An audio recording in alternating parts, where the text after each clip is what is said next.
important that people who either firmly or even slightly support the ICE raids in our cities and the domestic deployment of the US military against civilians understand just how expensive it is. The Cato Institute, which is a cold-blooded, calculating, libertarian think tank that leans conservative, stepped up and put some numbers around what's happening. For starters, they estimate that the expansion of border enforcement is going to cost an incremental $1 trillion over the next decade, something like 5 times what Congress has formally estimated.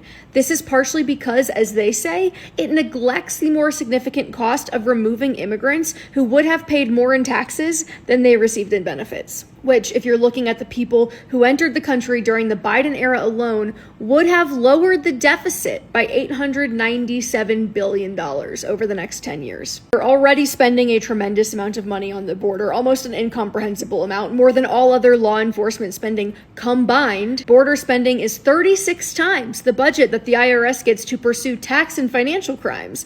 But here's what that chart looks like after the bill. One of the things that they want to do is spend $8 billion on 10,000 more ICE agents. That's math, $800,000 per agent to remove people who are a net positive for our economy in the deficit. That's right.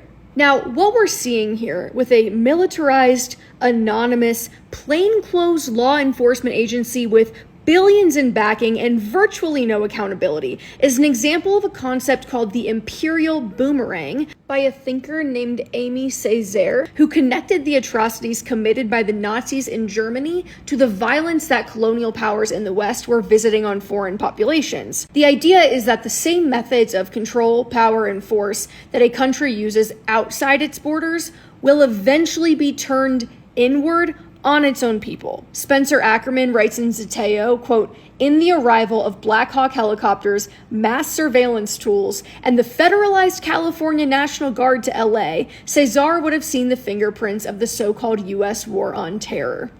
Obviously, we know the Marines were then sent in. Mission accomplished. This is particularly noteworthy in the context of an issue like immigration, because many immigrants come from countries that have already been destabilized by that very same US military intervention. And I say all this not because somebody should have to be an economic contributor to deserve safety, but because it's cold, hard financial proof that none of this is about saving the taxpayer money, making a better life for people, boosting the economy, creating jobs. It is about white nationalism.